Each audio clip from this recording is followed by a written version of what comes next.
la palabra de Dios que tenemos en nuestras manos. Y por lo tanto he preparado una presentación, en realidad la tenía de hace varios años, y la quiero compartir con ustedes. Cuando se me pidió poder compartir, honestamente, no pensé que iba a ser el día de hoy. Pero en los planes de Dios estaba, porque lo que vamos a hablar guarda relación con la época en la que estamos viviendo, ahora en octubre. Así que vamos a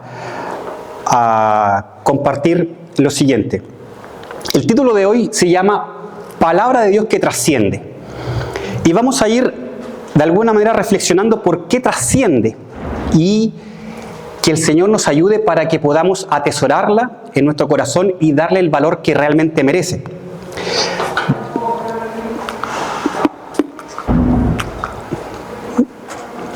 Y la primera pregunta que nos haremos es, esta parece una pregunta capciosa, pero la pregunta es válida.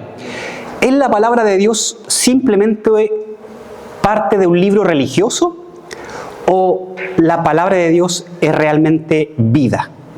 Es una pregunta que seguramente nos vamos a encontrar a lo largo de nuestra vida con muchas personas que de alguna manera nos van a decir es un simple libro religioso, como existen muchos otros. Pero la pregunta válida es si realmente en nosotros es palabra de vida o es simplemente un libro más.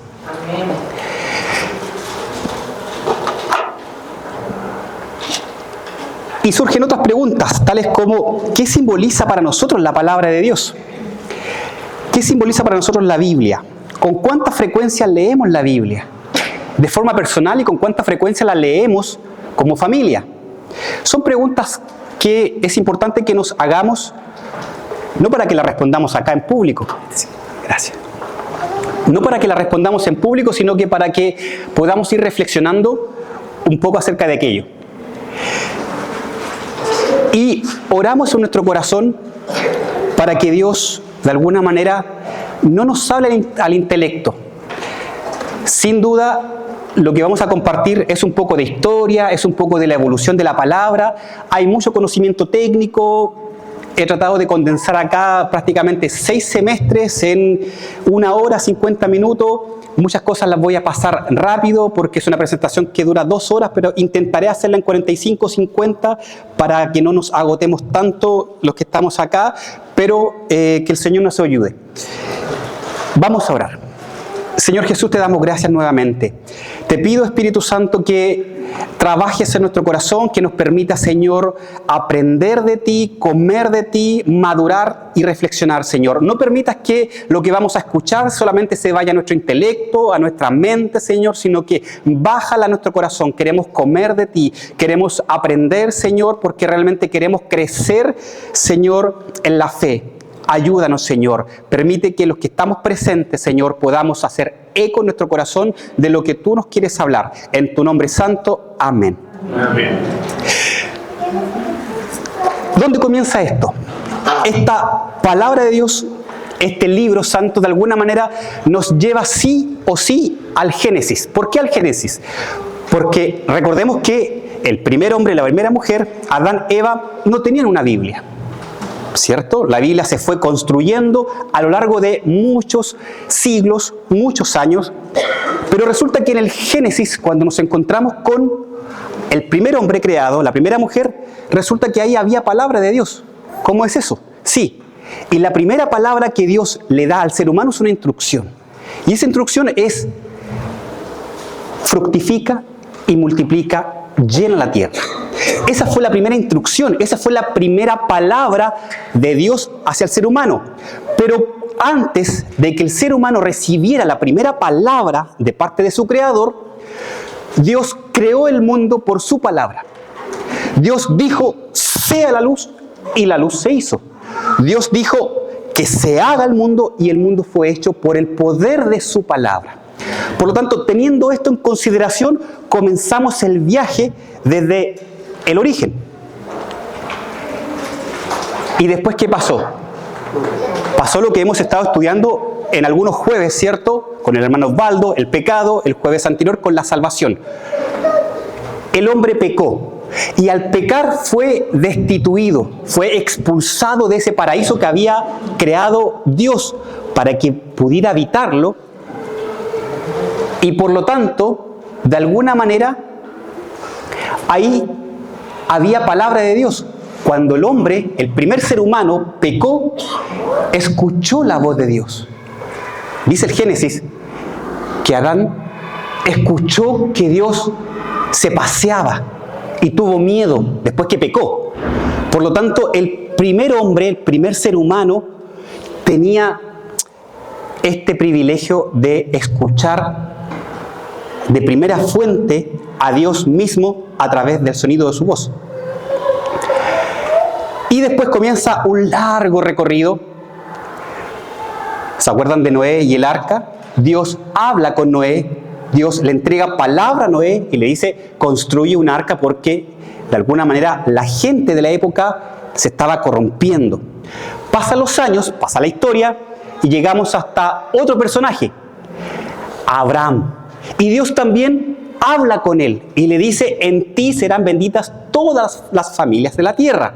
Y por lo tanto, la palabra de Dios sigue trascendiendo los años, los siglos. Pasan prácticamente más de 2000 años y Dios se comunicó con Abraham, con su descendencia, y llegamos prácticamente hasta otro personaje conocido como Moisés. Ese sí lo conocemos mucho por las películas, ¿cierto? Cuando sale de Egipto, cuando huye, y resulta que en esta época ya el pueblo, las personas, los seres humanos que Dios había creado, también se desviaron. Y es ahí en donde comienza la siguiente etapa. Y esta etapa en donde Dios comienza a plasmar su palabra ya en escritura. Recuerdan que Dios, dice la Biblia, escribe con el dedo de su mano y de alguna manera baja del Sinaí y trae palabra de Dios al pueblo que se estaba portando mal y queda plasmado en estas tablas de la ley. Luego pasan los años y la palabra de Dios debía transmitirse, es decir, la ley de Dios, las enseñanzas se debían transmitir de generación en generación.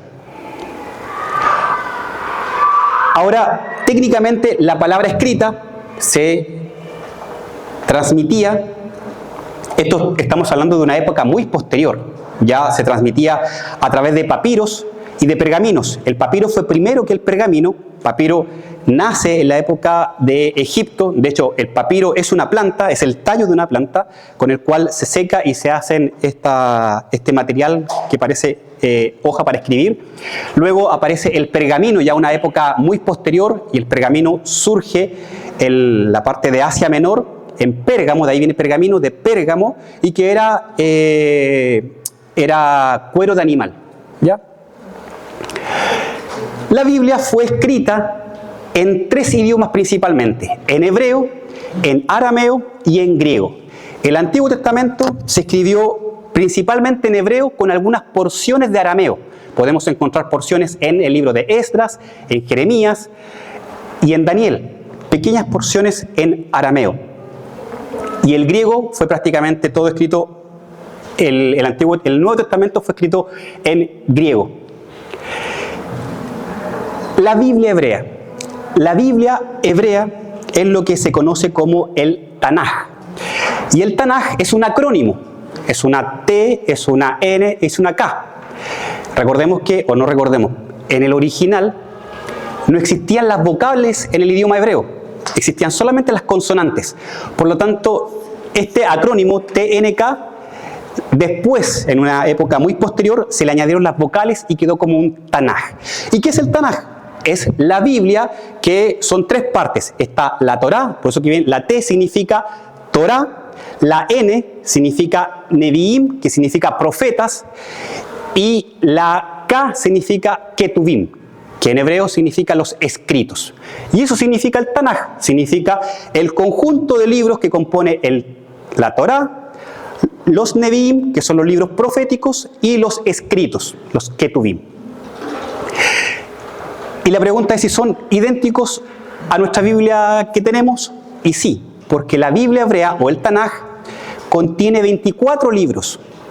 Nuestra Biblia en el Antiguo Testamento contiene 39, pero resulta que esos 24 libros de la Biblia hebrea en nuestra Biblia protestante se derivan en distintos libros. Por ejemplo, en el hebreo original, el libro de Reyes era uno solo, y en la Biblia nuestra son Primera de Reyes, Segunda de Reyes. Lo mismo pasa con Crónicas, Primera de Crónicas, Segunda de Crónicas. Entonces, en concreto, los 24 libros del Tanaj corresponden fielmente a los 39 libros del Antiguo Testamento que tenemos nosotros. Ahí está, los 39 es igual a 24, hay una equivalencia absoluta, no hay más, no hay menos. La Torá son los primeros cinco libros del Antiguo Testamento, ¿cierto? Que nosotros conocemos como el Génesis, como el Éxodo, Levítico, Números y Deuteronomio. Pero resulta que en el hebreo estos no son los nombres. El Génesis y los nombres que nosotros conocemos derivan del latín y a su vez derivan del griego. Pero en el hebreo original, cuando nosotros vemos una Biblia en hebreo, los libros se llaman así. Se llaman Bereshit, Shemot, Vayikra, Bemidbar y Devarim. Devarim, este último Deuteronomio, significa palabras en plural. La palabra de Dios era y sigue siendo fundamental para el pueblo judío. Y la evidencia de aquello es que cuando el pueblo se portaba mal, se alejaba, venía palabra de Dios. Y en Deuteronomio, pensemos que Deuteronomio fue el último libro del Pentateuco o de la Torá. Entonces ya a esta altura se supone que ya estaba todo claro. En el pueblo, me refiero yo en cuanto a la palabra de Dios. Pero de alguna manera el pueblo se olvidaba. Y por eso que cuando leemos Deuteronomio es una repetición de muchas cosas que ya se habían dicho en el Éxodo antiguamente. Porque Deuteronomio es un... Os recuerdo, les recuerdo, hijitos míos, les vuelvo a decir, les vuelvo a recordar. Eso significa el Deuteronomio, por eso que hay muchas cosas que se repiten. Y resulta que llegamos a esta época y aquí Dios habla y le dice lo siguiente. Lo que en el pueblo judío es conocido como el Shema, y quizás ustedes lo van a escuchar por ahí en muchas oportunidades. El Shema es lo más valioso que tiene el pueblo judío porque resulta que el Shema es la instrucción clara del monoteísmo. Y el Shema es: escucha, oh Israel, Jehová Dios, tu Dios, uno es. Eso era la fórmula de fe, era su clave y no debían apartarse de eso. ¿Y por qué se los dijo? Se lo dijo en una época en donde posteriormente Dios iba a sacar al pueblo y lo iba a llevar a la tierra prometida. Y en la tierra prometida habían otros dioses, diosesillos, habían otros dioses. Entonces Dios estaba ya entrenando al pueblo. Hey, te vas a encontrar con cosas, te vas a encontrar con dioses allá. Así que yo te digo que Jehová, tu Dios, uno es. Escucha. El verbo escucha en hebreo es Shema. Entonces, Shema es el escucha, oh Israel. Jehová tu Dios uno es. Y ustedes se preguntarán, ¿y cuál era el método de enseñanza que tenían ellos para intentar copiarlo nosotros? Y resulta que el método que ellos tenían era un método de tradición oral. Y lo encontramos en Deuteronomio 6, versículos 6 y 7. Si alguien lo quiere buscar, yo lo tengo escrito en mi casa. Cada vez que se me olvida, lo vuelvo a repasar porque ese es el método que perduraba en el tiempo en aquella época donde todavía no había literatura, no era difundido, digamos, la escritura. Y recordemos que en los primeros siglos el método de enseñanza era a través de la oralidad. Se traspasaba de generación en generación. Y el método era este: y estas palabras, dice el Señor, yo te mando hoy y estarán sobre tu corazón, y las repetirás a tus hijos y hablarás de estas palabras que yo te digo. ¿Dónde? estando en tu casa, andando por el camino, fuera de la casa, cuando te acuestes y cuando te levantes. ¿Qué está diciendo? All the time. Entonces, cuando un niño pregunta, ¿pero cuándo hay que recibir palabra? Todo el tiempo. Dentro de la casa, fuera de la casa, al acostarnos y al levantarnos. Si este método de enseñanza se hubiera preservado, se hubiera respetado en el tiempo, probablemente no hubiera quedado la escoba, la crema que quedó con las generaciones futuras del pueblo de Israel. Esto claramente en alguna parte se truncó, en alguna parte se truncó. ¿Y por qué digo esto? Porque es muy evidente que en algún momento pudimos haber tenido algún bisabuelo o tatarabuelo que conservó la fe, pero no hay ninguna garantía que el nieto o el bisnieto de alguien que siguió el camino del Señor lo vaya a continuar en el tiempo si no hay una correcta transmisión de la fe. Por lo tanto, y por eso que podemos encontrar después en Mateo el valor del discipulado de Jesús. El valor del discipulado de Jesús de alguna manera refleja la permanencia de sus enseñanzas. Vayan y discipulen a las naciones. Acompañen las naciones. Porque uno tiende a desviarse. Uno tiende a alejarse de la palabra del Señor o simplemente tiende a no escucharla. Por miles de razones, por el trabajo, por muchas razones, uno tiende a no escucharla. Y cuando uno no escucha la palabra de Dios, honestamente ahí ya entramos en otra dirección. Por lo tanto, Dios mandó, instruyó que su palabra debía ser albergada desde los líderes hacia abajo, para que los líderes la preservaran. Y mire, fíjese lo interesante acá, en Deuteronomio 17, mire lo que dice.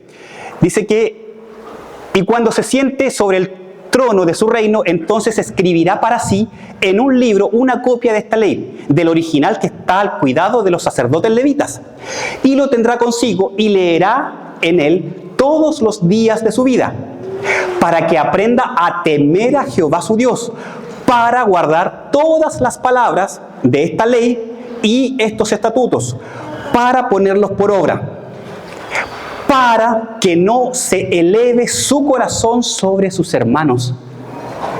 Esto es interesante porque justamente lo que pasó después, en generaciones posteriores, es que le puso la mano sobre sus hermanos. Cuando llega la monarquía, posteriormente, ocurren muchas cosas. Y justamente cuando no hay palabra de Dios en nuestras vidas, nuestra naturaleza humana tiende a empujar al otro hacia abajo, porque nuestro ego se aumenta. Entonces, de alguna manera la palabra de Dios nos regula. Es un regulador del ego. Hey, momento, no es por tu gloria, no es por tu gracia, no es por tus conocimientos. Es que yo he logrado tanto. Para. Lo has logrado porque Dios lo ha permitido. Entonces, esto fue lo que le pasó a los reyes. Es que soy el rey, ahora tengo todo esto para mí. Dios te dijo, conserva la palabra del Señor para que no pongas tu mano sobre tus propios hermanos.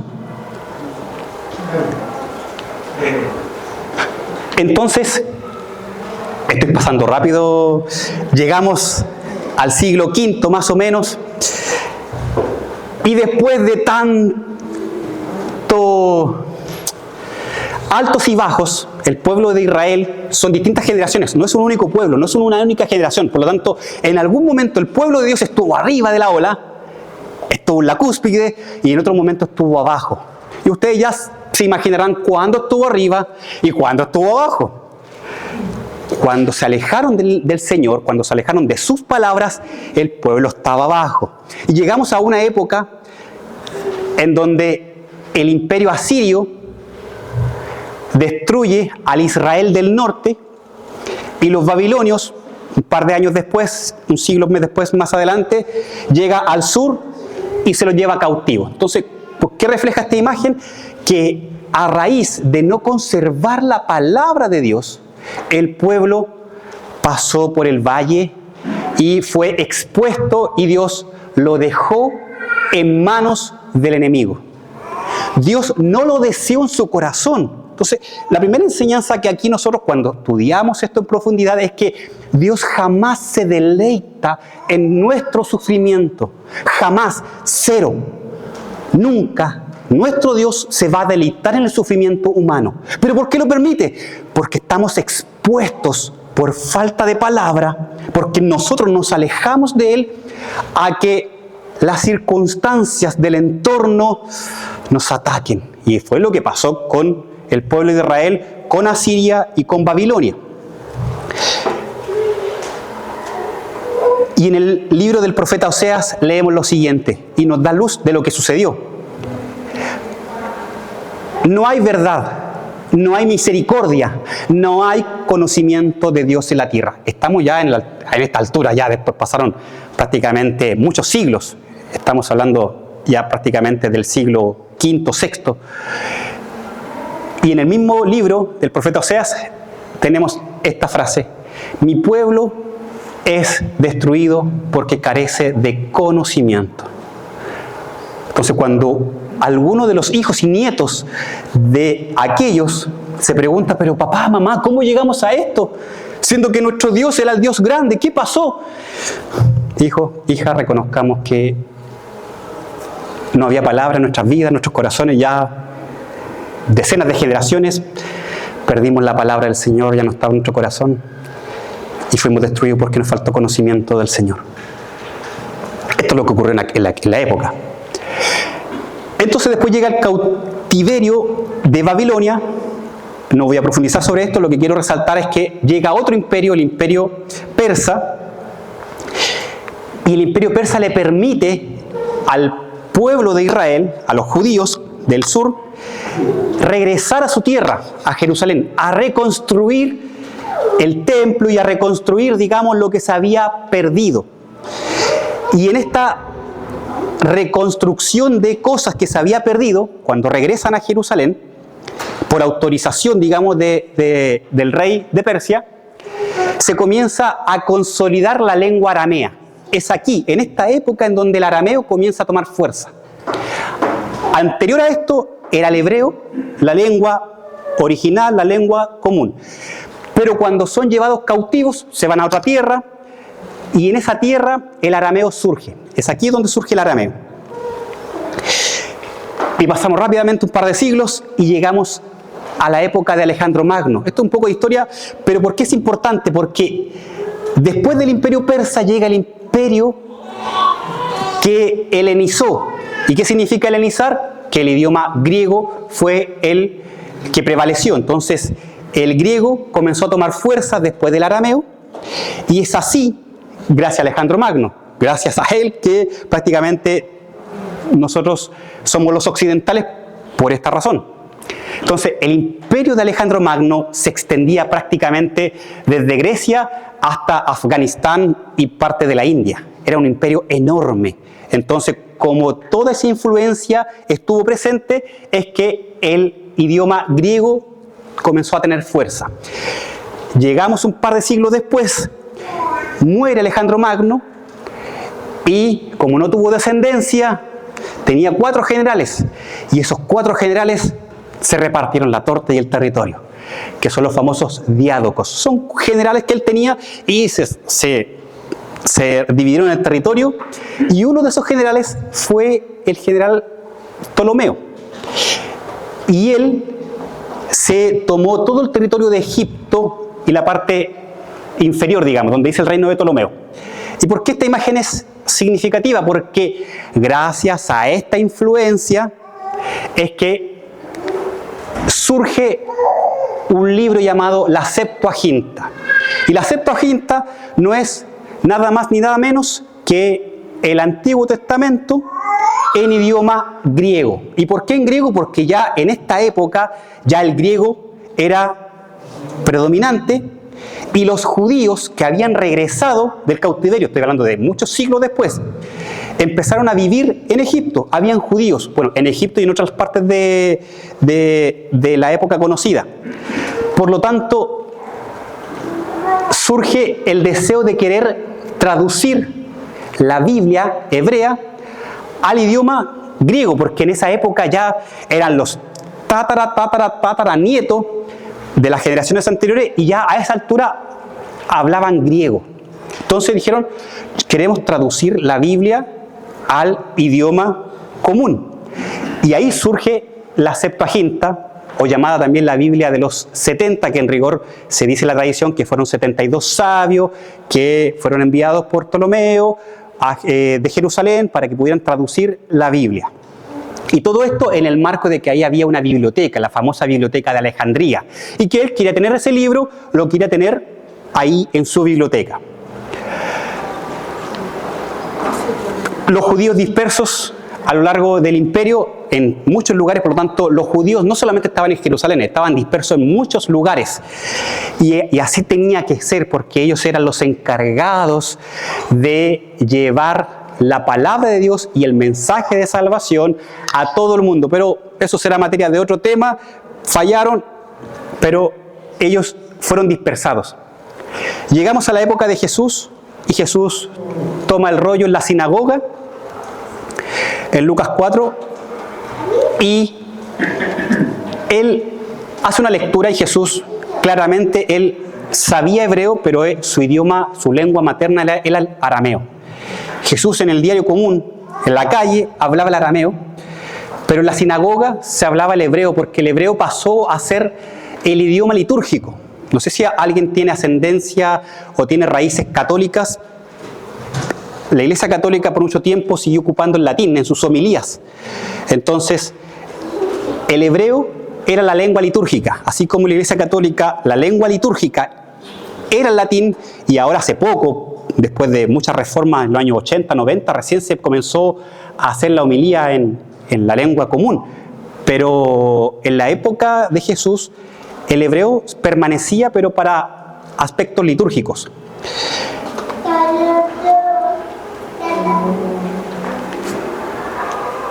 Después llegamos a los evangelios, y en los evangelios ya tenemos la declaración de fe, un principio teológico. Juan 1:1 lo revela y dice: en el principio era la palabra, y la palabra estaba con Dios, y la palabra era Dios. Entonces, la palabra de Dios se encarnó en la persona de Jesucristo. Es difícil de comprender cuando no tenemos la sustancia, pero en estricto rigor, ese Dios del cielo bajó a la tierra para enseñarles a los seres humanos. Mira, no han entendido durante milenios, no han entendido mi palabra. Mi palabra se hace carne y hueso para que, si no lo entendieron o lo tergiversaron, lo vean. Se hizo carne y hueso, Jesús, pero aún así, tristemente, no lo recibieron. Pero eso de alguna manera refleja el Evangelio de Juan. Y en Jesús es la palabra. Luego llegamos a la época de los apóstoles, una época posterior, ¿cierto?, con el apóstol Pablo y sus cartas. Todas sus cartas fueron escritas en idioma griego. Por lo tanto, el griego predominó y prevaleció en adelante. Aquí prácticamente no había que traducir nada porque las cartas de Pablo eran en idioma griego, pero resulta que no cualquiera leía y escribía en griego, solamente la élite o los que habían recibido una instrucción, una buena educación, pero el común de la gente no leía prácticamente. Y las primeras comunidades cristianas leían y se concentraban en base a la palabra. Cuando se reunían en las casas, los primeros cristianos, el motivo era para escuchar palabra. El motivo principal era la palabra. Por lo tanto, toda liturgia, todo culto, toda asamblea, necesariamente se tiene que reunir en torno a la palabra. O sea, un culto, una liturgia donde no haya palabra de Dios, tiene otro nombre, pero no es un culto al Señor. Entonces, la palabra siempre tuvo una centralidad. En la época del primer siglo, prácticamente el nivel de alfabetización era muy bajo. Los estudiosos le asignan una cifra no superior al 10% de alfabetización. ¿Ya? Por lo tanto, ustedes comprenderán que en esta época la fe tomaba una importancia a través nuevamente de la oralidad, de los padres a hijos, recibían las cartas, alguien las leía, el que tenía educación las sabía leer y compartía la fe. Y la fe se transmitía. Por eso que es importante comprender que la fe se transmite. Y es muy importante saber que debemos ser unos buenos transmisores de la fe. No da lo mismo, oye, te invito a la iglesia para que ahí tú comprendas de qué se trata el tema. No, hay un rol pedagógico, discipular en cada uno de nosotros. Debemos transmitir la fe de forma adecuada. Seleccionar qué temáticas, qué aspectos vamos a hablar. Muchas veces nos reunimos y decimos la frase evangélica, hablamos cosas de Dios. ¿Qué significa hablar cosas de Dios? ¿Qué significa esa expresión? Hablé una experiencia que tuve, hablé de lo lindo que fue el culto. Oye, ¿qué significa hablar cosas de Dios? Entonces, la centralidad de la palabra de Dios era fundamental en esta época. Las primeras comunidades cristianas, el alto costo de los escritos hacía imposible que se poseyera una copia individual. Recordemos que aquí no había imprenta, por lo tanto se copiaba la palabra de Dios, los relatos, los escritos, pero tener una personalmente como tenemos hoy nosotros una. ¿Cuántos tienen una Biblia personal para ustedes? En su casa tendrán 5, 2, 3 Biblias. Pero en esta época tener una propia, tener un escrito propio era muy, muy caro y era muy poco probable. Por eso que era atesorada cuando decían, allá se están reuniendo los cristianos en tal casa, vamos, quiero escuchar palabra, ¿qué dice? Posteriormente llegan las persecuciones. Primeras persecuciones de los judíos, ¿cierto? Los escribas, sacerdotes, que rechazaron a Jesús, y posteriormente llegan las persecuciones del Imperio Romano, que estas son las más clásicas, bien documentadas, son las 10 persecuciones del Imperio Romano que están bien documentadas, donde fue una época muy, pero muy triste, donde el Imperio Romano adoptó la postura de perseguir a los cristianos, perseguir y exterminarlos. Una época muy triste que duró varios siglos, hasta prácticamente el año 300, donde recién en esta época, recién en la época del año 300, el cristianismo pasó de ser perseguido a ser tolerado, y después pasó a ser la religión del imperio. Entonces, pasó en 3 fases. Primero fueron perseguidos, después fueron aceptados o tolerados, y después pasó a ser la religión del Imperio Romano. Y eso también nos habla a nosotros, porque también se repite en el tiempo el haber sido perseguido, y después somos aceptados, y después somos la fe mayoritaria. En esta época comenzó a proliferar las herejías. Como la fe se transmitía, también habían otros que atornillaban al revés, y comenzaron a surgir herejías. Y como comenzaron a surgir herejías en la palabra de Dios, tergiversar la palabra de Dios, surgen los padres apostólicos, los que tienen formación católica, esto es más común para ellos. Surgen los padres apostólicos, que fueron los discípulos de los apóstoles, y los padres apologistas, o los defensores de la fe. Entre ellos tenemos a Ignacio de Antioquía, por ejemplo, a Justino Mártir. Son personajes cristianos de los primeros siglos que defendieron la fe contra las herejías. ¿Y por qué esto es importante? Porque a raíz de esta situación es que posteriormente comienza a consolidarse el canon o los libros de la Biblia ya cerrados. Por esta razón, uno de ellos fue un señor llamado Marción, un señor que se decía cristiano, y él dijo: yo no creo en los libros del Antiguo Testamento, porque en el Antiguo Testamento hay un Dios que mata, hay un Dios terrorífico, así que para mí el Antiguo Testamento, dijo él, no vale. Y él se hizo su propio canon. Él dijo: solamente los libros que valen son los libros de Lucas. Entonces, cuando comienzan a suceder estas cosas, es que los padres apostólicos dicen: oye, ¿quién es este muchacho? ¿Quién es este señor? Un tal Marción. No. Y ahí aflora un señor llamado Tertuliano que comienza a escribir y comienza de alguna manera a darle forma ya a lo que realmente iba a quedar como palabra de Dios y aquello que no iba a ser considerado como palabra de Dios. Y ahí surgen los credos. En esta época los credos surgen como fórmulas de fe. Recordemos que para nosotros hoy quizás no tiene mucho peso, mucho valor, pero en esta época pensemos que había un alto nivel de analfabetismo, por lo tanto la única forma de transmitir la fe era de padres a hijos, de generación en generación. Entonces cuando alguien se olvidaba de algo, oye, me voy a memorizar un credo. Jesucristo es el Hijo de Dios, nacido de la Virgen María, Él murió por nosotros, y empezaron a ver estas fórmulas de fe para memorizarse la palabra de Dios, y así surgen los credos para fortalecer la fe frente a tanta herejía que había en esa época. Luego ya llegamos al año 367 prácticamente, y otro señor, un señor de nombre Atanasio.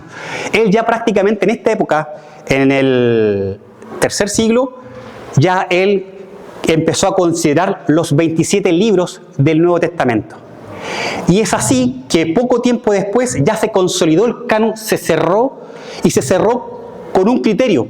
Y ese criterio era inspiración divina y los textos más antiguos. Por eso que hay algunos libros apócrifos que no están considerados, que ustedes los pueden ver en YouTube o en otra parte, y es porque su canonicidad está criticada, porque la antigüedad, por ejemplo, era un escrito del siglo II, no, muy lejos de los apóstoles, del primer siglo. Entonces, el criterio de canonicidad era cuán antiguos eran los textos encontrados. Llegamos entonces al año 382 y surge lo que se llamó y se llama aún la famosa Vulgata Latina. ¿Y qué fue la Vulgata Latina? Una traducción que hizo Jerónimo, San Jerónimo, conocido, y la tradujo desde la Septuaginta, desde el griego al idioma latín.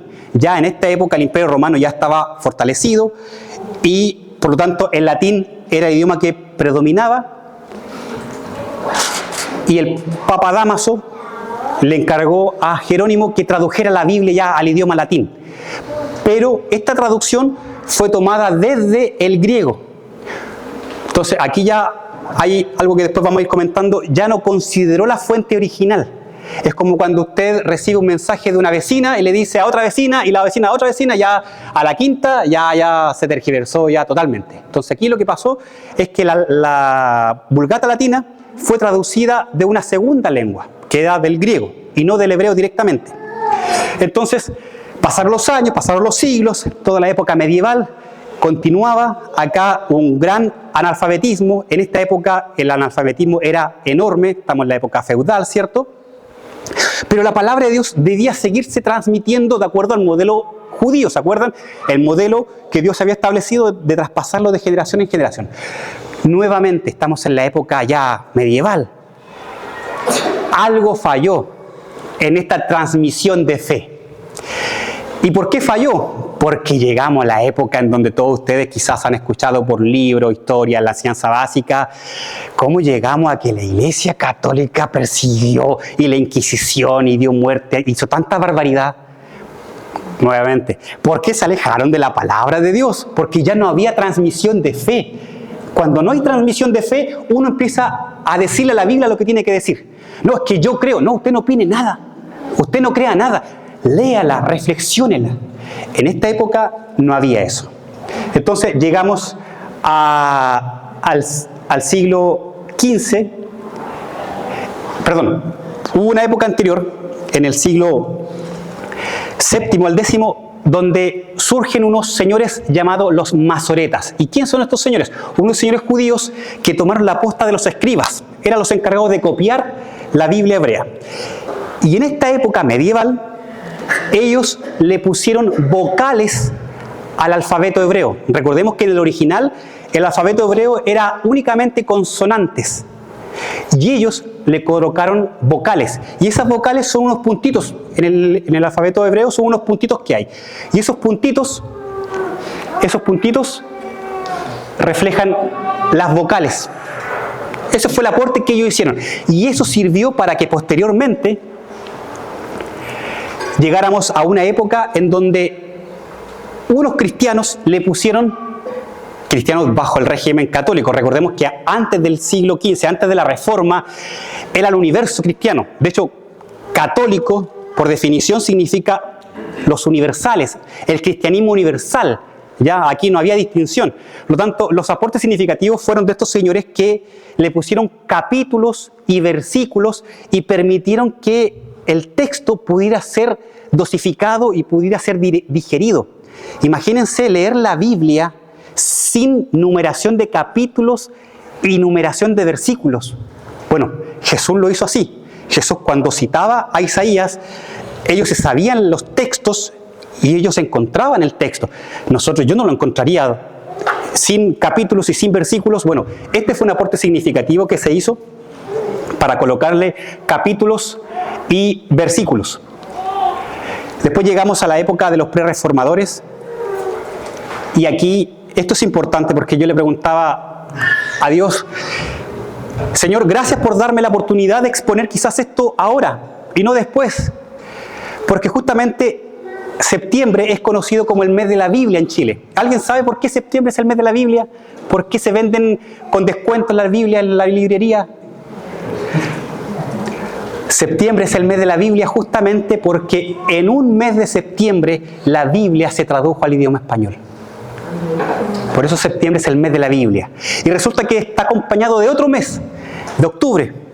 Y octubre es tan valioso porque un 31 de octubre Martín Lutero clavó las 95 tesis, ¿cierto?, en la puerta de Wittenberg y dijo: lo que ustedes dicen no es cierto.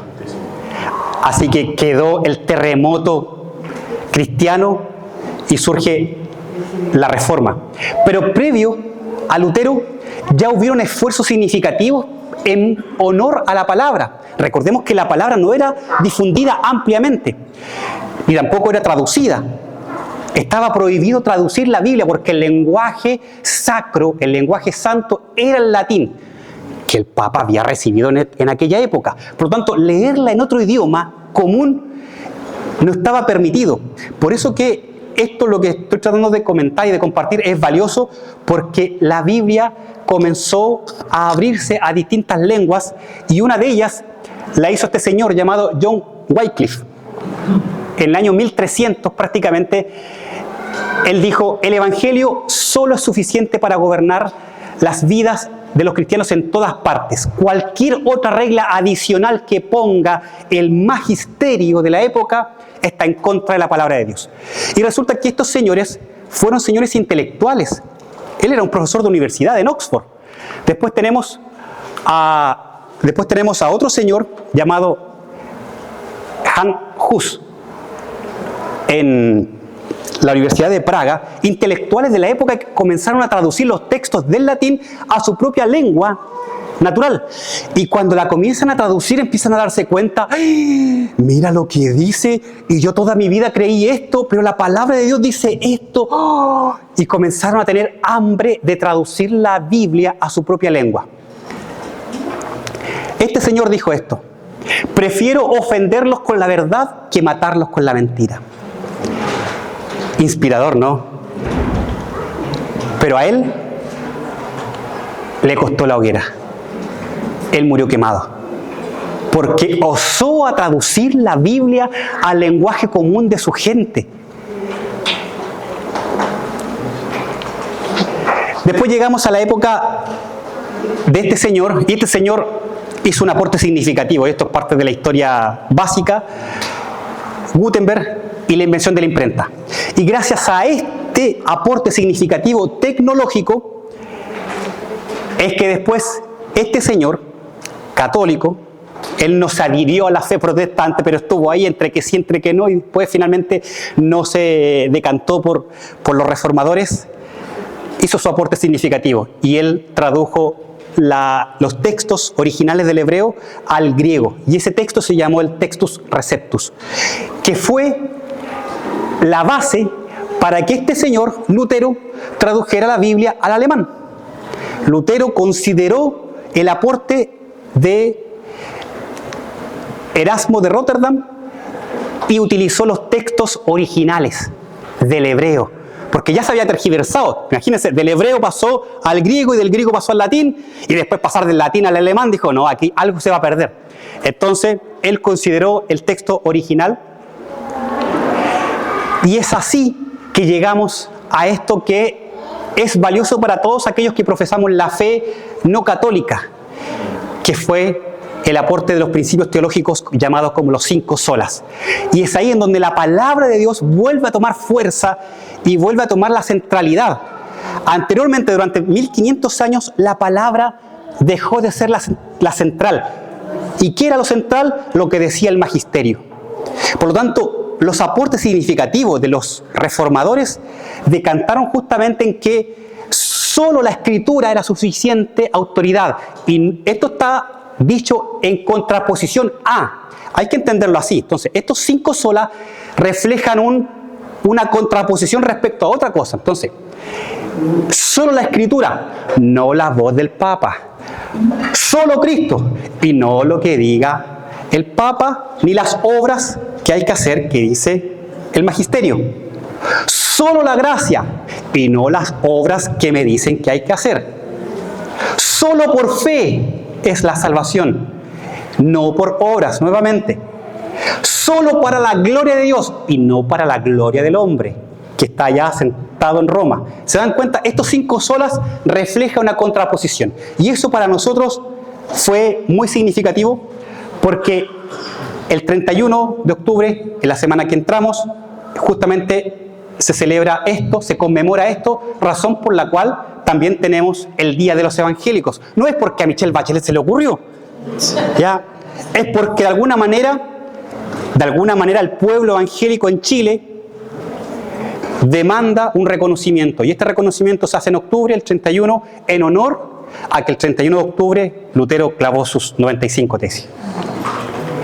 Entonces Lutero tradujo la Biblia al alemán y llegamos a este señor. Me queda poco tiempo. Llegamos a este señor, Casiodoro de Reina. Si usted lee su Biblia, abajito dice, la mayoría, algunos tienen otra versión, pero la mayoría tiene la famosa Reina Valera. Y resulta que Valera no era una reina. Pero puede ser que alguien lo piense que, oye, esto lo tradujo la reina llamada Valera. No. El apellido del señor que la tradujo era Reina. Y Reina era una villa, un pueblito en España. Entonces, antiguamente los apellidos correspondían a las ubicaciones geográficas donde uno vivía. Entonces, este señor llamado Casiodoro vivía en Reina. Entonces, Casiodoro de Reina tradujo la Biblia al idioma español un 27 de septiembre de 1569. Entonces, en septiembre se tradujo la Biblia al español y nosotros heredamos el mes de la Biblia en español. Anteriormente habían habido otras traducciones, pero aquí tomó fuerza por la imprenta y comenzó a difundirse rápidamente en muchos lugares, pero tristemente la Biblia estaba siendo contrabandeada porque no estaba autorizada por la Santa Inquisición. La Iglesia Católica Española lo prohibía, por lo tanto aquí hubo mucha persecución también, y aquí habían contrabandos de Biblia para que pudiera ingresar al territorio español. Recordamos esto, lo vamos a pasar rápidamente. También lo vamos a pasar rápidamente lo que significa la Inquisición. Las Biblias eran contrabandeadas en tambores de vino, para que ustedes sepan cómo la Biblia fue sufriendo adversidades, pero siempre prevaleció.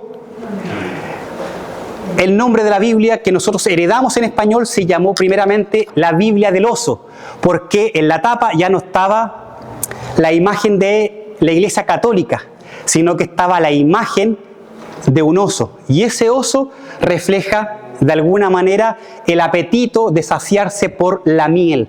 ¿Y por qué la miel? Porque la palabra de Dios dice en los Salmos, es como miel a nuestro paladar. Entonces, cuando ellos descubrieron la palabra, empezaron a comerla y querían más, porque la palabra de Dios es abundante para el que sabe saciarse de ella.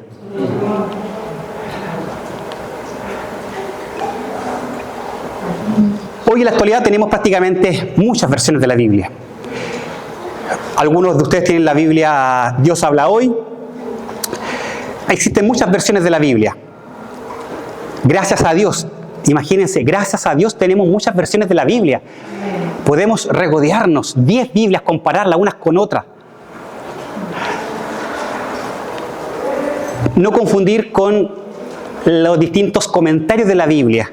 La Biblia Vida Plena, la Biblia Plenitud, son distintos comentarios de la Biblia. Son Biblias que un señor que estudió, que sabe, le hace comentarios a la Biblia, ¿ya? Pero no hay que confundir con las versiones de la Biblia.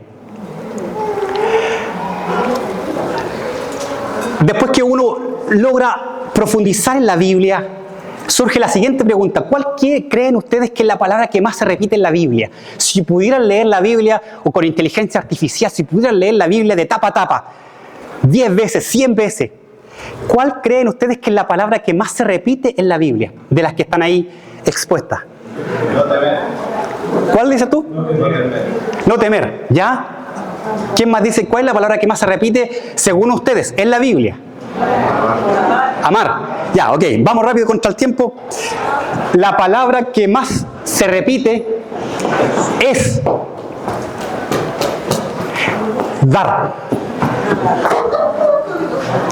¿Quién se dio a sí mismo por nosotros? Él es la centralidad.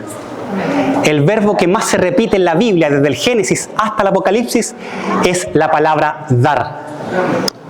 Algo nos quiere decir Dios con esa palabra. Esa palabra es fundamental. Desde los orígenes, la palabra que más se repite en la Biblia es dar. Y aquí surge la siguiente pregunta. Y ojalá no me extienda demasiado, pero tengo que decirlo. ¿Ustedes piensan que la Biblia está traducida a todos los idiomas actualmente? Otra pregunta: ¿cuántos idiomas piensan ustedes que hay? Pero sin buscarlo en Google, sean honestos con el Señor, sin googlearlo. ¿Cuántos idiomas piensan ustedes que existen en el mundo? 120. ¿Alguien da más? ¿Unos 5.000? Ya, hagámosla resumida. Existen más de 7.000 idiomas en el mundo. Y ahora surge la siguiente pregunta: de esos 7.000 idiomas que existen en el mundo, ¿a cuántos idiomas de esos 7.000 piensan ustedes que está traducida la Biblia? ¿A cuánto? 150. ¿Ya? 20%. Bien. Resulta que de los casi 7.000 idiomas, la Biblia completa está traducida a cerca del 10% de las lenguas.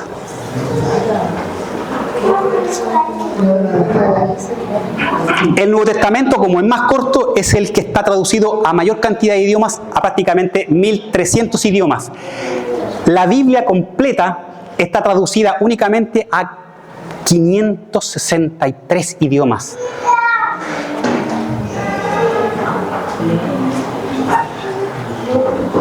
Esto es gravitante.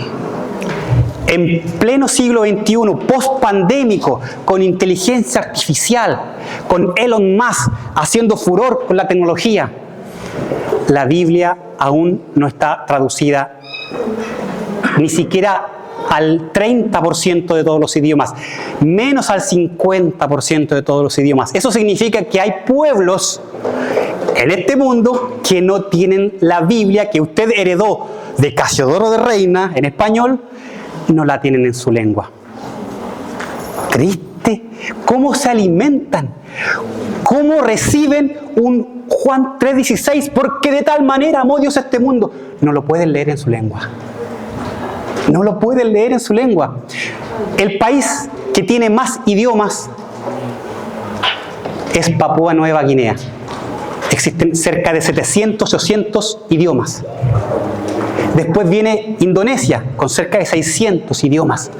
Porque son muchos pueblos étnicos, muchas islas, muchos grupos humanos. Entonces piense usted que tenemos Biblia en nosotros en español para regodearnos. Pero existen otros que no tienen acceso a la Biblia. Primero porque no les llega el mensaje. No hay presencia cristiana. No está la Biblia traducida en su idioma. No es lo mismo que te prediquen en inglés a que te prediquen en español. ¿Por qué los misioneros que llegaron acá tuvieron que aprender el español para comenzar a discipular, a hacer alfa y a promover la fe en vástago? Porque es la lengua materna. Cuando uno recibe palabra en su lengua materna, la recibe con el corazón. Cuando uno recibe palabra en otro idioma que no es la lengua materna, la recibe en el intelecto. Quizás algunos de ustedes saben hablar inglés, alemán, pero no es lo mismo que te hable tu papá en la lengua del corazón a que te la hable en el idioma de la mente.